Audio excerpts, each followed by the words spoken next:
오늘도 주님의 말씀을 통해 하나님 나라를 누리는 복이 있기를 주님의 이름으로 축원합니다. 바울은 예수님과 같은 고난을 겪고 있고 그 고난에 동참하고 있습니다.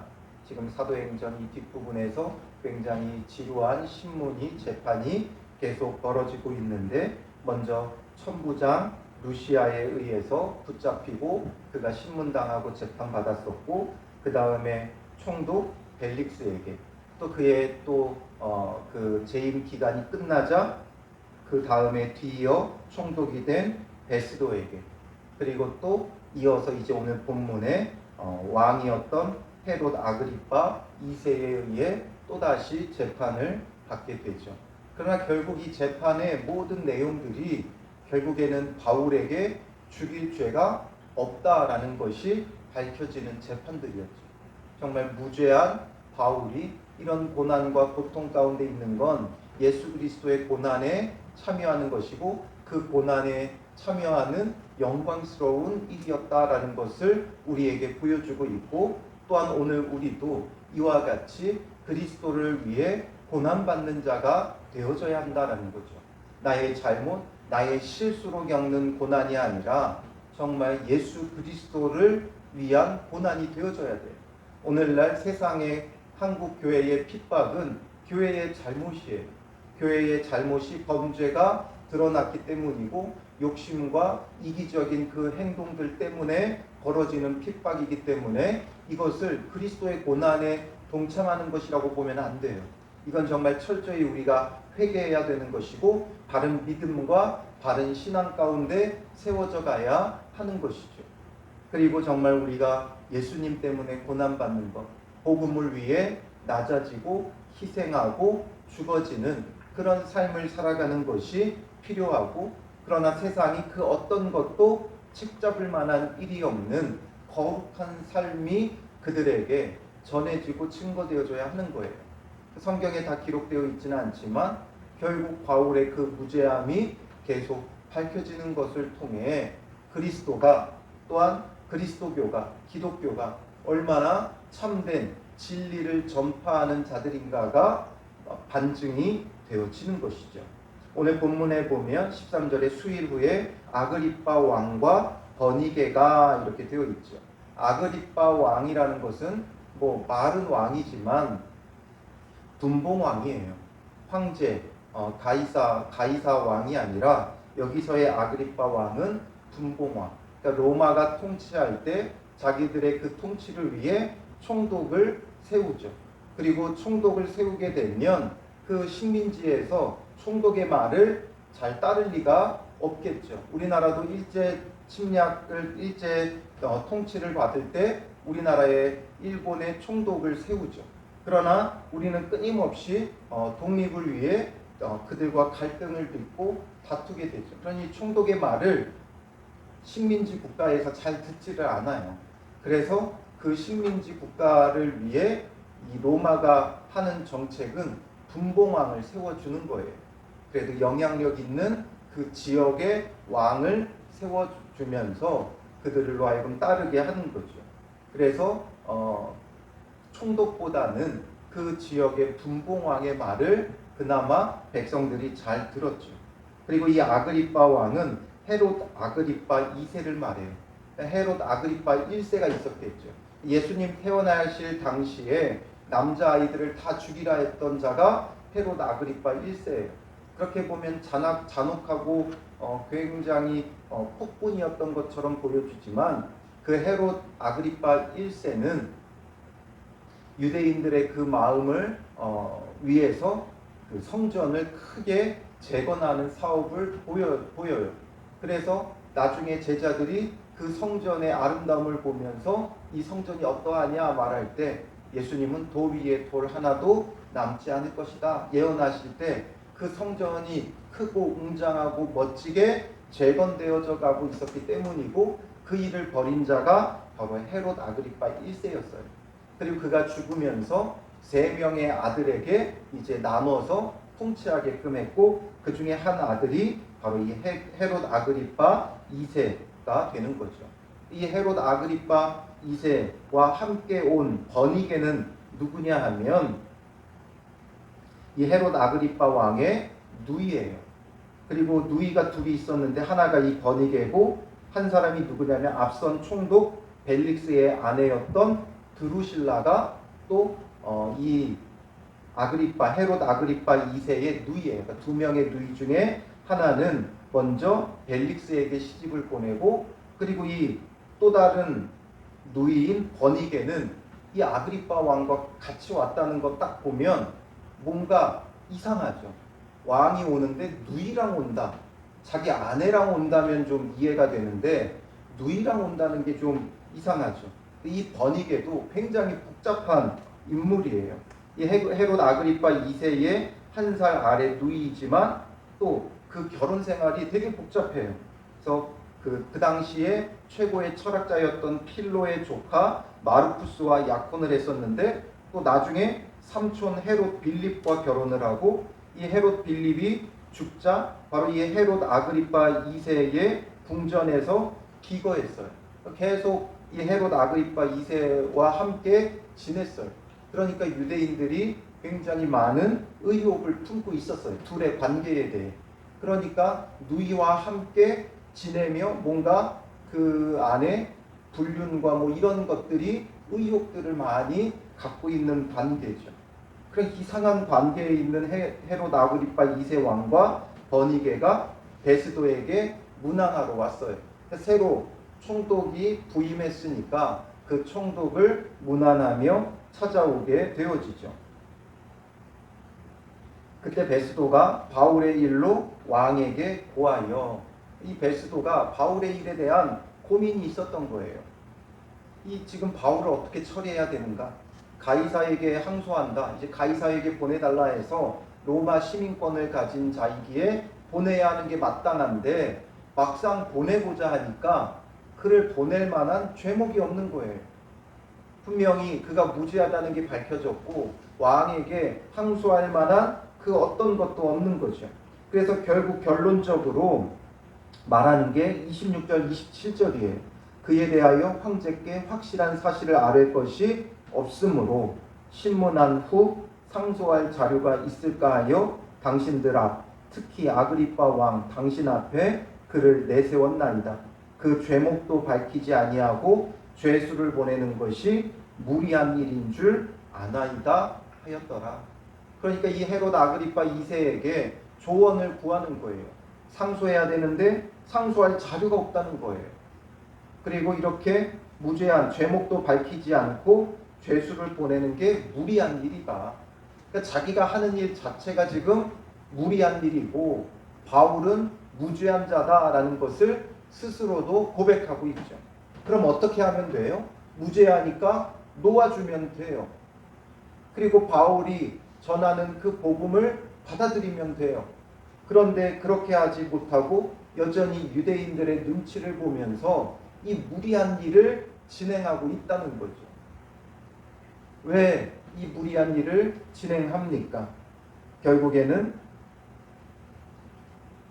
이 베스도도 그 안에 진리가 없기 때문에 그래요. 온통 여기에서 재판하는 자들은 유대인들의 눈치를 보고 있어요.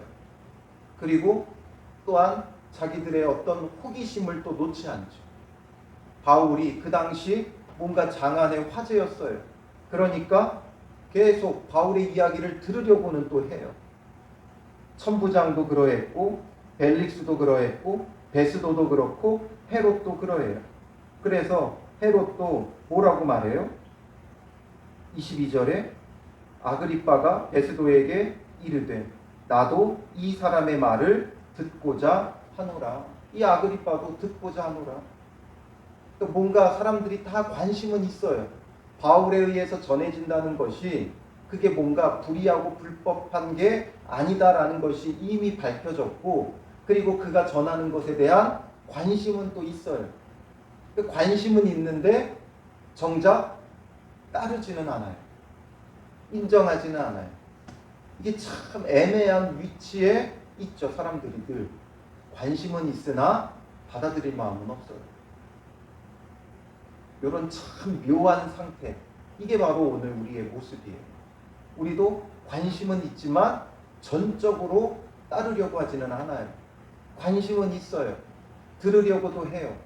그런데 결국에는 그 삶을 회개하고 돌이키고 복음 가운데 진리로 행하려 하지는 않는다라는 거죠. 애초부터 관심 없고 무시했다면 외면해 버렸을 거예요. 알아서 해라, 알아서 처리해라. 너에게 왔으니 네가 처리해라 했겠죠. 계속 듣기는 해요. 앞선 총독 벨릭스는 여러 차례 바울에게 듣죠. 그가 전하는 그 공의, 또 진리, 또 심판 이런 것에 대해서 자주 들어요. 그러나 받아들이진 않죠. 그리고 얼마를 받을까 그런 걸 기대하고 물질적인 이득과 또 유대인들의 그 반란을 걱정하면서 관심만 갖고 호기심만 갖죠. 신앙생활이라는 건 온전히 뛰어들어야 돼요. 가끔 그런 사람들 있잖아요. 믿어도 적당히 믿어야지. 열심히 믿는 사람들에게 믿어도 적당히 믿어야지.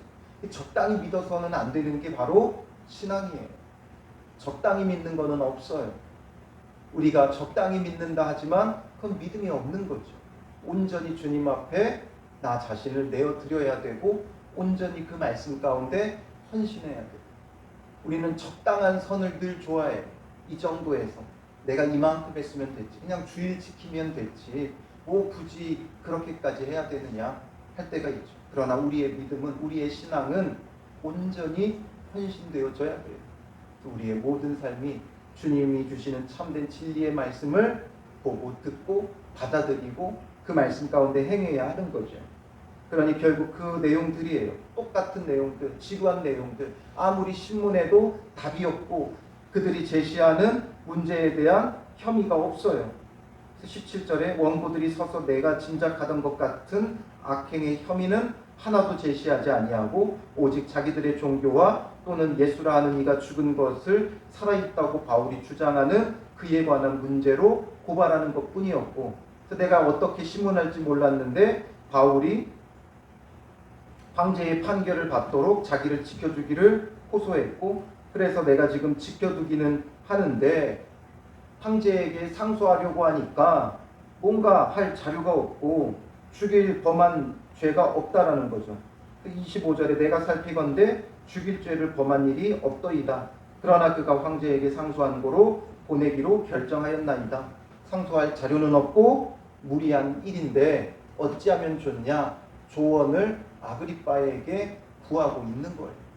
그러니까 아그리빠도 그것을 지금 듣고자 했고 듣고 있고, 그러나 그 아그리빠도 그것을 통해 자기가 돌이킬 마음은 없죠. 이것을 지금 이번에 재판하고 있는 건 아그리빠와 버니게예요.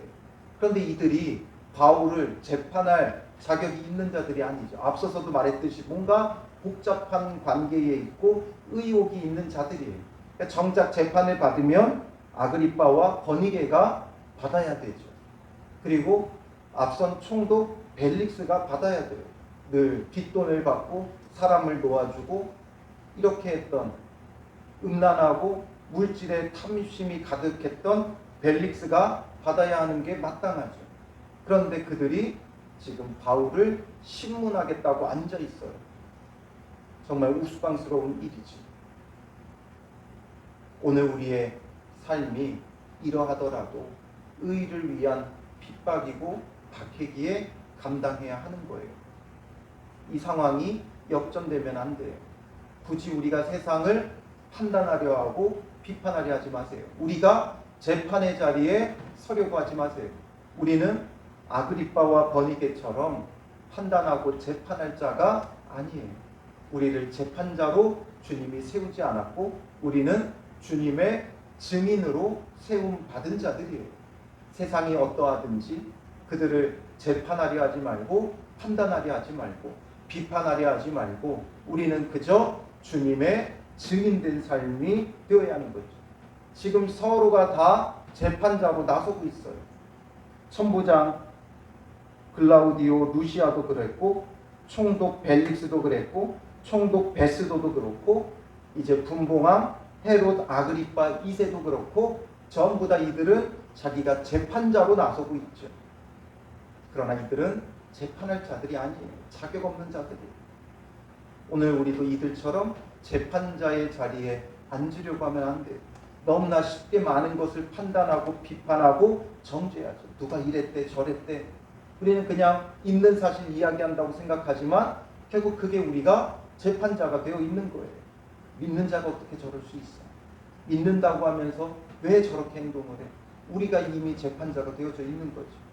그런 말들을 버리고 우리는 오직 예수님의 증인이 되어야 돼요.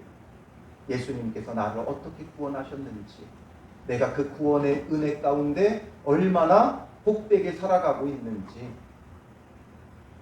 이전에 있었던 나의 모든 두려움과 외로움과 근심과 걱정을 예수님께서 어떻게 해결해 주셨는지, 이런 것들의 증인이 되어줘야 되죠. 바울은 지금 이런 재판을 받을 때마다 그런 증언을 하고 있는 거예요. 증인이 되어서 오히려 증언자가 되어지죠. 우리가 보기에는 박해지만 바울은 복음을 전할 기회가 되어지는 거예요. 오늘 우리도 재판자의 자리를 버리고 주님의 증인이 되어지는 그런 믿음의 사람이 되시기를 주님의 이름으로 축원합니다. 기도하겠습니다. 살아계신 아버지 하나님, 우리가 불의하고 악함에도 불구하고 재판자의 자리에 서 있음을 보게 됩니다. 쉽게 판단하고 비판하고 정죄하던 우리의 모습, 그 모든 사정을 알지도 못하면서 함부로 말하는 우리의 말들을 주님 용서하여 주시고, 더 이상 재판자의 자리에 앉지 말게 하시고 높은 자리에서 내려와 낮고 낮은 그리스도의 자리로 가는 자들 되게 하시고, 낮은 자리에서 주님의 증인이 되는 믿음의 사람들 되게 하옵소서. 주의 증인이 되는 복된 하루가 되게 하여 주실 줄 믿사오며 예수님의 이름으로 기도합니다. 아멘.